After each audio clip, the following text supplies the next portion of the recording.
যা আজ আছে তা কাল ছিল না, আর যা আজ আছে তা কালও থাকবে না। প্রত্যেক মানুষকেই যথাসময়ে কালের কাছে মাথা নত করতে হয়।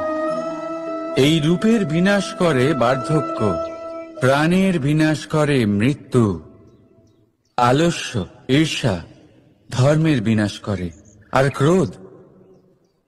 ক্রোধ বিনাশ করে সম্পর্কের। কিন্তু এরকম একটা অনুভূতি আছে যা একাই সমস্ত গুণ বিনাশ করতে সক্ষম হয়, আর সেটা হলো অহংকার। তাই জ্ঞানকে নিজের কাছে আসতে দিন, কিন্তু অহংকারকে কখনোই নয়। কারণ যদি এই অহংকার আপনার কাছে চলে আসে, তাহলে জীবনে যা কিছু আপনি অর্জন করেছেন, তা সে গুণ হোক বা হোক ধন, সে বন্ধু হোক বা হোক আনন্দ, সবকিছু শেষ হয়ে যাবে। রাধা রাধা। বর্ষাকালে যখন ভয়ানক বৃষ্টি হয়, তীব্র গতিতে যখন হাওয়া চলে, তখন আপনি নিশ্চয়ই দেখেছেন যে পাখিরা, যাদের বাসা মাঝে মাঝে ভেঙে পড়ে, নষ্ট হয়ে যায়। কিন্তু আপনি কি কখনো সেই পাখিদের বিলাপ করতে দেখেছেন? কখনো নয়। যখনই সেই বৃষ্টি থেমে যায়, তারা আবার একটু একটু করে খড়কুটো জোগাড় করে তাদের বাসা বানিয়ে ফেলে। নিজের সংসার সেই রকমই বানিয়ে দেয় যেমন আগে ছিল। এমন কেন? কারণ এই ঝড়ের তাণ্ডবের সাথে সেই পাখিদের কোনো বোঝাপড়া করারই নেই। তারা শুধু সেটাই করতে থাকে যেটা তাদের হাতে আছে, আর এটাই হলো সুখী জীবনের মূল মন্ত্র। যেটা আপনার হাতে নেই, তা নিয়ে বিলাপ করে আপনার কোনো লাভ হবে না। মনোসংযোগ তাতেই করুন যা আপনার হাতে রয়েছে। যা বদলে গেছে তাকে আপনি আবার বদলাতে পারবেন না, কিন্তু যা আপনি বদলাতে পারবেন তাতে মনোসংযোগ করুন। এই জীবনে একটু ধনাত্মক হয়ে উঠুন, দেখবেন সব শুভ হবে। রাধা রাধা।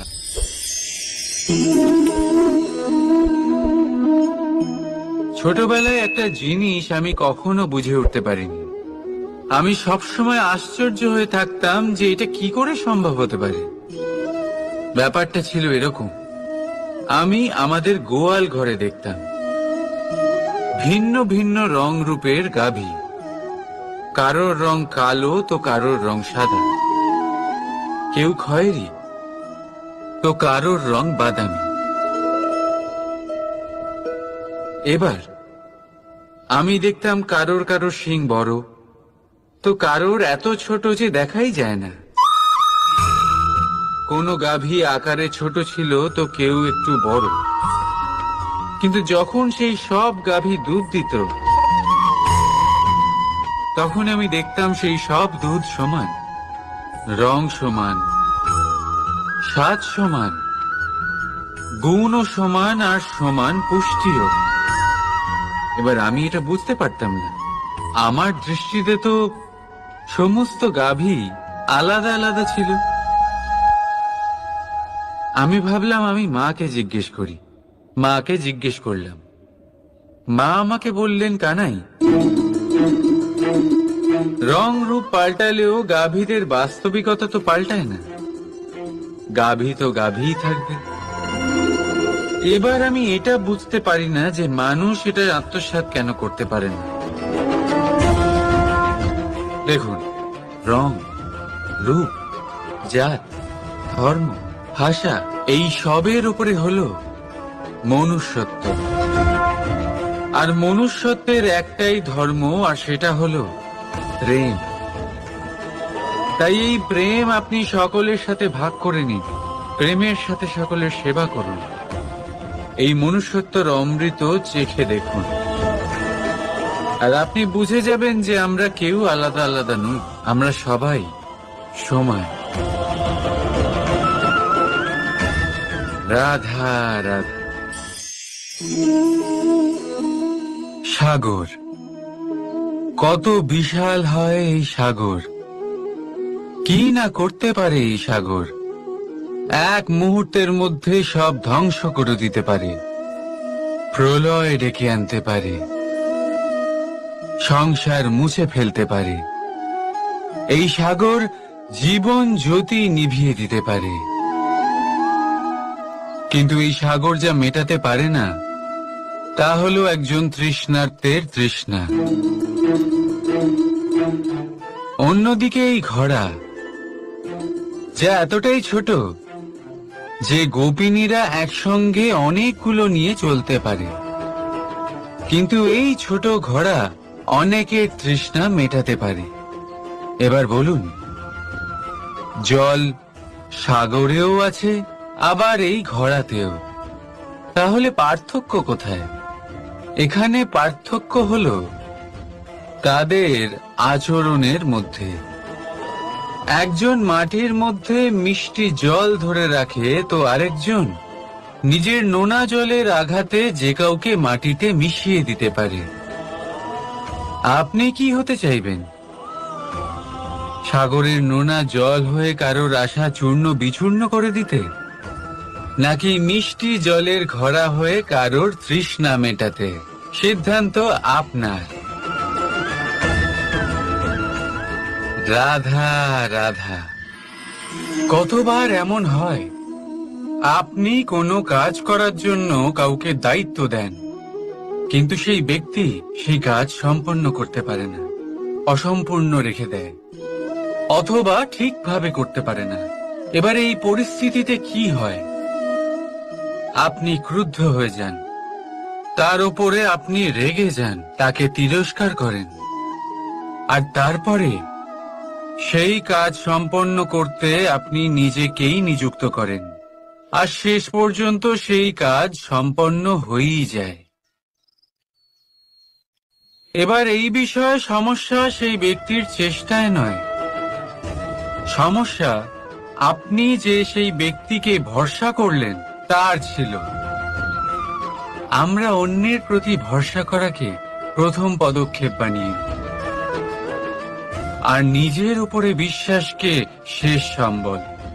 কিন্তু তার বদলে এটাই হওয়া উচিত যে নিজের উপরে ভরসাকে আমরা প্রথম পদক্ষেপ বানাই, তাকে নিজের সহায় মানতে হবে। যদি আপনি এমন করেন, তাহলে পরিণাম আরো সুখকর, আরো আনন্দদায়ক হবে। তাই মনে রাখবেন, এই সংসারে আপনার সব থেকে বড় ভরসা আর কেউ নেই। এই সংসারে আপনার সব থেকে বড় রক্ষাকর্তা আর কেউ নেই, বরং আপনি নিজেই। রাধা রাধা। আসুন আপনাকে একটা প্রশ্ন করছি, সোনা আর লোহার মধ্যে তফাৎ কি? এবার বেশিরভাগ লোকের উত্তর এটাই হবে যে সোনা বহুমূল্য। সোনার মূল্য লোহার থেকে আমাদের আরো বেশি সুন্দর দেখায়। অন্যদিকে লোহা সেই সৈনিকদের ঢাল ও তলোয়ার হয়ে তাদের রক্ষা করে, যারা আমাদের প্রাণকে রক্ষা করেন। এই সৈনিক না থাকলে আমাদের প্রাণও থাকবে না। এবারে বলুন, সোনার মূল্য বেশি হওয়াতে কি লোহার মূল্য কমে যায়? কখনোই না। ঠিক সেইভাবে এই জীবনে আপনি যতই চেষ্টা করুন, কিছু না কিছু এমন থেকে যাবে যা আপনি কখনোই পাবেন না। আর সেই কারণে নিজেকে অক্ষম মনে করা অনুচিত। হতে পারে আপনার কাছে সেই গুণ আছে যেটা সংসারে আর কারোর কাছে নেই। সেই গুণটাকে চিনুন, সেটাকে বাড়ান, আর সেটাকে ব্যবহার করুন। তাই মনে রাখবেন, সংসারে প্রত্যেকটা ব্যক্তি বিশেষ হয়, আর এই সংসারে সবাই সবকিছু পায় না। নিজেই দেখে নিন, সোনাকে যে দোকানে সাজিয়ে রাখা হয় সেই দোকানের তালা লোহা দিয়ে তৈরি হয়। রাধা রাধা। ধন খরচ করেও একটা জিনিস আমরা কিনতে পারবো না, আর তা হলো একটা মুহূর্ত। কি হলো? সত্যি সামনে এসে গেল? সত্যি হলো এটাই যে জগতে সব থেকে বেশি মূল্যবান সময় সেই সময় যেটা আমরা এমনি নষ্ট করে দিই, অকাজে, কখনো কোনো আশাতে, কখনো শোক করে, কখনো ঘটে যাওয়া দিনের কথা ভেবে, তো কখনো ভবিষ্যতের চিন্তাতে। এই সময়ের সদ্ব্যবহার আমাদের করা উচিত। এই সময়ের সদ্ব্যবহার করে আমাদের ধন অর্জন করা উচিত, মহান কাজ করা উচিত, আমাদের ব্যক্তিত্বকে উদার করা উচিত, ভালো কাজ করা উচিত, সকলের সাথে আনন্দ ভাগ করা উচিত। যদি আমরা এই সংসার থেকে চলেও যাই, তাহলেও সময় আমাদের যেতে দেবে না, এখানেই স্থিত করে রাখবে। কারোর না কারোর জন্য প্রেরণা হয়ে বা কারোর মুখে কৃতজ্ঞতার হাসি ফুটিয়ে। রাধা রাধা। সূর্য। এই সংসারে সব থেকে বেশি তেজস্বী এই সূর্য, সব থেকে বেশি উজ্জ্বল, সব থেকে বেশি শক্তিশালী। কিন্তু আপনি কি কখনো সূর্যোদয় দেখেছেন? এই শক্তিশালী সূর্য কিভাবে উদয় হয়? লাল রঙের আভার সাথে, সৌম্যতার সাথে, শান্তির সাথে উদয় হয়। কখনো সূর্যাস্ত দেখেছেন? সেই লাল রঙের আভা, সেই সৌম্যতা, সেই একই শান্তি। আর এটাই একজন মহান ব্যক্তিত্বের গুণ। যখন জীবনে উত্থান ঘটে তখনও অহংকার করেন না, সৌম্যতা বজায় রাখেন। আবার যখন জীবনে ক্ষতি হয় তখনও সৌম্যতা বজায় রাখেন। যদি আপনিও চান সূর্যের মতো আপনি সম্মান পাবেন, তাহলে সূর্যের মতন হন। যখন জীবনে আনন্দ আসে, কুশল আসে, তখন সীমা লঙ্ঘন করবেন না। যখন জীবনে দুঃখ আসে, কষ্ট আসে, বিনাশের পথে অগ্রসর হবেন না। সৌম্য থাকুন, শান্ত থাকুন, সূর্যের মতো চকচক করতে থাকুন। কারণ সব মুহূর্তের মতোই এটাও একটা মুহূর্ত।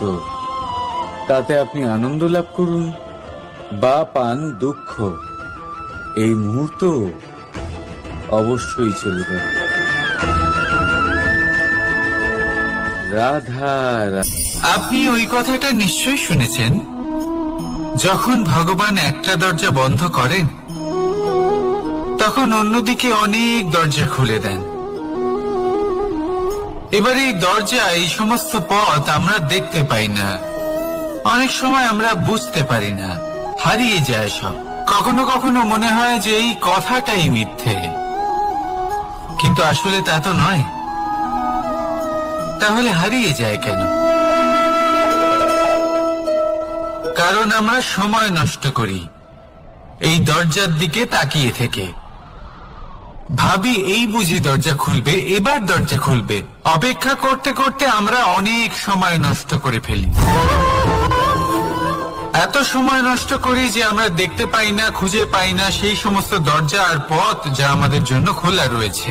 আর ঈশ্বরের ওপরে বিশ্বাস রাখুন, খারাপ সময় কখনো আসবেই না। রাধা রাধা। প্রকৃতি মানুষকে এক বিশেষ শক্তি দিয়েছে, অন্য জীবের থেকে বেশি শক্তি দিয়েছে। স্মরণ শক্তি। এই শক্তি মানুষকে অন্য জীবের থেকে ভিন্ন করে, ইতিহাস রচনা করার প্রেরণা দেয়, জ্ঞানকে বংশানুক্রমে এগিয়েও নিয়ে যায়।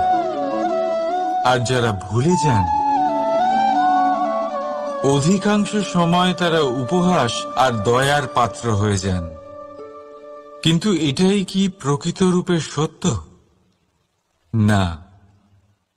এই স্মরণ শক্তি মানুষের বিকাশে সব থেকে বড় বাধা হয়ে দাঁড়ায়। তার মনকে দূষিত করে দেয়।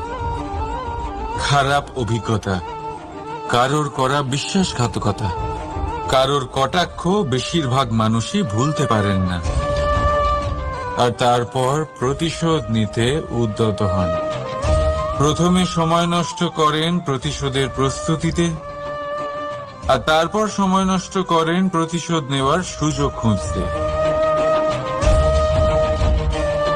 যদি সন্তুষ্টি পেতে চান, যদি জীবনে আনন্দ পেতে চান, তাহলে স্মরণ শক্তির সদ্ব্যবহার করুন। নিজের স্মরণ শক্তিকে চালনা করুন শুধুমাত্র ভালো কথা আর ভালো স্মৃতির দিকে। জীবনে আনন্দ পাবেন। রাধা রাধা। মানুষ নিজের পরিবারের জন্য কত কিছুই না করে। দিন রাত পরিশ্রম করতে থাকে যাতে তার পরিবারের প্রয়োজন পূরণের জন্য অর্থ রোজগার করতে পারে। কিন্তু শুধু অর্থ রোজগার করাটাই কি যথেষ্ট? আপনি বলবেন, হ্যাঁ নিশ্চয়ই, অর্থ দিয়ে সব কিছু পাওয়া যায়। বিদ্যা পাওয়া যায়, বাড়ি পাওয়া যায়, ওষুধ পাওয়া যায়, আর কত কিছুই না পাওয়া যায়। এইসব একটা পর্যায় পর্যন্ত সঠিক, কিন্তু একটু মন দিয়ে ভেবে দেখুন, যখন কোনো শিশু অসুস্থ হয়ে পড়ে তখন সে ওই তিক্ত ওষুধ কেন খেয়ে নেয়? এই জন্য কারণ ওর পিতা সেই ওষুধ অর্থ দিয়ে কিনেছে? না, বরং এই জন্য কারণ তার পিতা যে তার সামনে দাঁড়িয়ে, তার ওপরে তার বিশ্বাস আছে। বিশ্বাস আছে যে উনি তার কিচ্ছু হতে দেবেন না। এই বিশ্বাস, এই সংস্কার, এই শিক্ষা কখনো অর্থ দিয়ে পাওয়া যায় না। এটা পাওয়া যায় সেই সময় থেকে যা মাতা পিতা তাদের সন্তানের সাথে কাটিয়েছেন। তাই জীবনে অর্থ অবশ্যই উপার্জন করুন, কিন্তু নিজের পরিবারকেও সময় দিন। আনন্দ পাবেন। রাধা রাধা। বিরোধিতা এমন এক শব্দ যা শুনে আমরা সবাই ভয় পেতে থাকি। যদি কেউ আমাদের বিরোধিতা করে তা আমাদের সহ্য হয় না। আমরাও কারোর বিরোধিতা করে কোনো শত্রুতা করতে চাই না। এই ধরনের ভাবনা আমাদের মনে আসতেই থাকে। কিন্তু বিরোধিতা, এই শব্দ আপনার শান্তির জন্য, আপনার সুখের জন্য কতটা গুরুত্বপূর্ণ তা আপনারা জানেন না। তাই যদি কাল এসে কেউ আপনার বিরোধিতা করে, তখন সবার আগে নিজেকে যাচাই করুন। আপনি কি ভুল করেছেন? আপনার দোষ কি? নিজের মধ্যে কি ত্রুটি আছে সেটা বোঝার চেষ্টা করুন। নিজেকে সংশোধন করার চেষ্টা করুন, তারপর দেখুন বিরোধিতার এই আগুন আপনাকে স্বর্ণ থেকে কুন্দন বানিয়ে তুলবে। বলা হয় এই সংসারে খারাপ বেড়েই চলেছে, কিন্তু তার কারণ এ নয় যে খারাপ মানুষ বেড়ে চলেছে। তার কারণ হলো যে ভালো মানুষ, যাদের ভালো চিন্তা, ভালো বিচারধারা আছে, তারা খারাপের বিরোধিতা করতে পারে না। যদি আপনার সম্মুখে কোনো খারাপ কর্ম হয়, তাহলে তার বিরোধিতা করতে সংকোচ করবেন না, কারণ বিরোধিতার এই আগুন মন্দকে পিছুপা হতে অবশ্যই বাধ্য করে। রাধা রাধা। বিশ্বাস, জীবনে বিশ্বাস কতটা গুরুত্বপূর্ণ একজন স্ত্রী তার স্বামীর হাত ধরে যে কোনো জায়গায় যেতে পারেন, এর কারণ হলো বিশ্বাস। তার নিজের স্বামীর ওপরে বিশ্বাস আছে। যখন একজন মা তার ছোট বাচ্চাকে কোলে তুলে হাওয়ায় ওঠায়, তখন সেই বাচ্চা ভয়ভীত হয়ে যায় না। তার কারণ হলো বিশ্বাস। তার বিশ্বাস আছে যে তার মা তার কিচ্ছু হতে দেবে না। এক বৈদ্যের দেওয়া ঔষধ সন্তান কিছু না বুঝে শুনেই খেয়ে ফেলে। সেই বৈদ্যের জ্ঞানের বিষয়ে তার কোনো ধারণাই থাকে না, শুধু নিজের পিতার উপরে বিশ্বাস আছে যে তার পিতা তাকে খারাপ কিছুই দেবে না। যখন এই সংসারের প্রতিটা বন্ধন বিশ্বাসের উপরে দাঁড়িয়ে আছে, তাহলে কেন এই বিশ্বাসকে আমরা জীবনে আনতে পারি না? আপনি নিজেই দেখুন, এই বিশ্বাস নিজের জীবনে এনে দেখুন, সবকিছু আরো সুন্দর হয়ে যাবে। তাই ভালোবেসে বলুন, রাধা রাধা।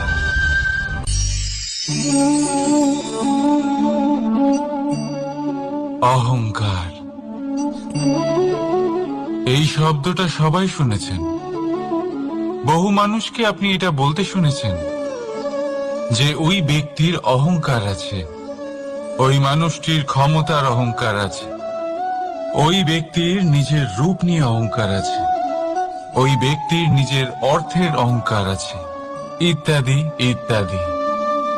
কিন্তু এই অহংকার, এর অস্তিত্ব হয় কি করে? এবারে একবার এই হাতটা দেখুন। যদি এই হাতের 5 আঙ্গুল উঠে দাঁড়ায়, আশীর্বাদ। আর যদি এই হাতের 5টা আঙ্গুল একসাথে মুঠো হয়ে যায়, শক্তি, সংকটের বিরুদ্ধে ঢাল। কিন্তু এই একটা আঙুল সংকটের কারণ হয়ে দাঁড়াতে পারে। এই একটা আঙুল শত্রুকে আহ্বান জানায়। এবার অহংকার বলে এই শব্দটাই দেখে নিন। আমাদের থেকে আলাদা হয়ে গেলে হয় অহং। অহং অর্থাৎ ব্যক্তির মনে হয় যে সে আপনদের থেকে, নিজের বন্ধুদের এবং সঙ্গীদের থেকে, নিজের পরিবারের থেকে অনেক উপরে, অনেক শ্রেষ্ঠতর সে। কিন্তু মনে রাখবেন, এই অহংকার কোন ব্যক্তির অস্তিত্বের বিনাশের প্রথম ধাপ। তাই ঝেড়ে ফেলে দিন এই অহংকারকে, আর বিশ্বাস করুন আমাদের ওপর, কারণ তখনই আপনি শান্তি পাবেন। আর সেই শান্তির সাথে বলে উঠবেন, রাধা রাধা।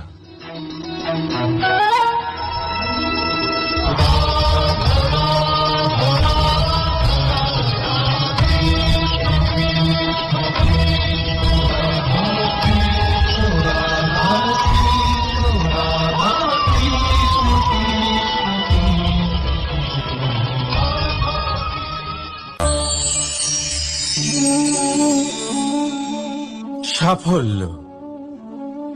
যদি আপনাকে জীবনে সাফল্য পেতে হয়, তাহলে আপনি একাধিক মানুষ পাবেন যারা একাধিক উপায় বলবে আপনাকে সাফল্য পাওয়ার।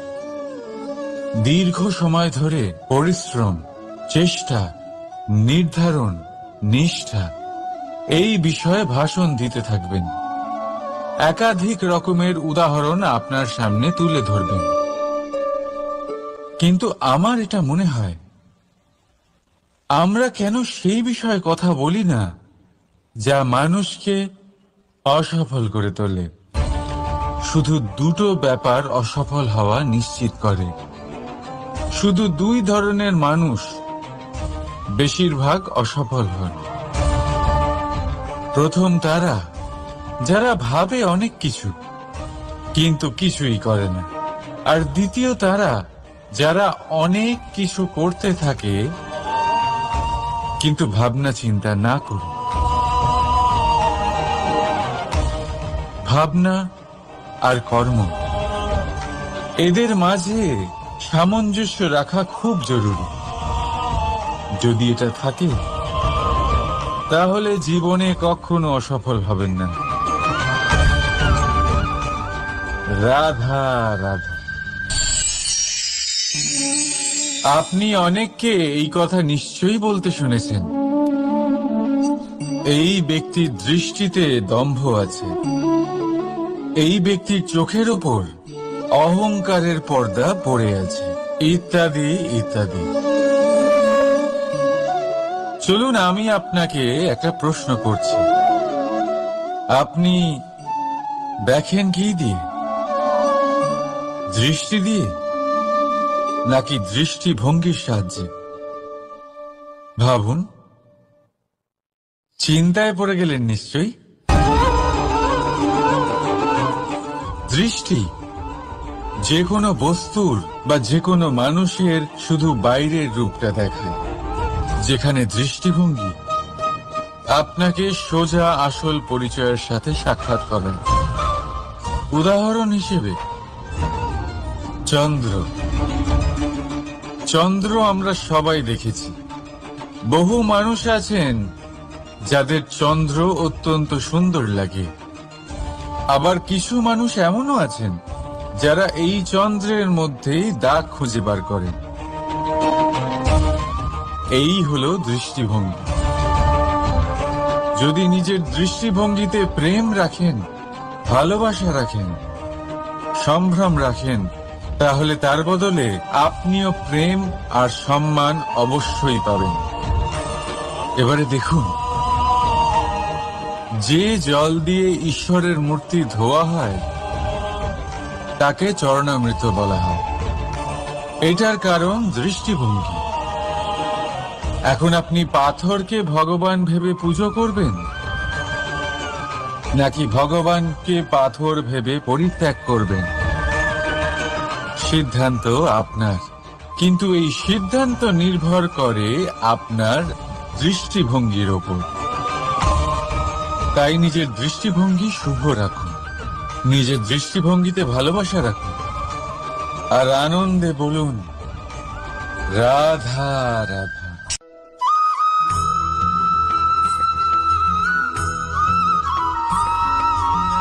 আমরা যখনই কোনো যাত্রায় যাব বলে মনে করি, তখনই আমরা প্রস্তুত থাকি আসন্ন বিপদের জন্য বা সংকটের জন্য।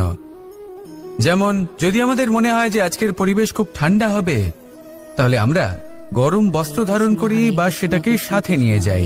যদি মনে হয় যে বৃষ্টি হতে পারে বা বৃষ্টি হয়ে চলেছে, আমরা দেখছি, তাহলে আমরা একটা ছাতা সাথে নিয়ে নিই। আমরা প্রস্তুত থাকতে চাই এবং এটাই উচিত, এবং সেই কারণেই আমরা যাত্রায় সাফল্য লাভ করি। কিন্তু যদি আমরা কথা বলি জীবনযাত্রা নিয়ে, যা কিনা সব থেকে বেশি গুরুত্বপূর্ণ, তাহলে তার জন্য আমরা পূর্ণরূপে প্রস্তুত থাকি না।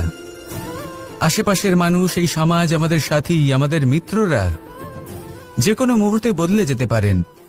সেই জন্য আমরা নিজেদেরকে কখনো সাবধান করি না, কখনোই নিজেদের প্রস্তুত করি না। আমাদের এটা কখনোই মনে হয় না যে এরকম হতে পারে, আর সেই কারণেই শেষে গিয়ে আমরা অত্যন্ত দুঃখ পাই। একটা অমূল্য শিক্ষা আছে যেটা আমাদের লাভ করা উচিত। সতর্ক থাকা উচিত। এই জীবনযাত্রার জন্য শুধুমাত্র এই পরিবেশের বিষয়ে তথ্য সংগ্রহ করা বা তাকে অনুমান করা, এটুকু হলেই চলবে না। আমাদের আশেপাশের মানুষজনকে দেখতে হবে, তাদের স্বভাব পরিস্থিতির ওপর নজর রাখতে হবে। যখন তারা রং পাল্টাচ্ছেন, নজর রাখতে হবে, তা অত্যন্ত আবশ্যক। পরিবর্তন আপনার জীবনে অবশ্যম্ভাবী। সঠিকভাবে তার সম্মুখীন হন। আসুন আমার সাথে ভালোবেসে বলুন রাধা রাধা। কেউ বলে জীবন হলো একটা সুন্দর স্বপ্নের মতো, আবার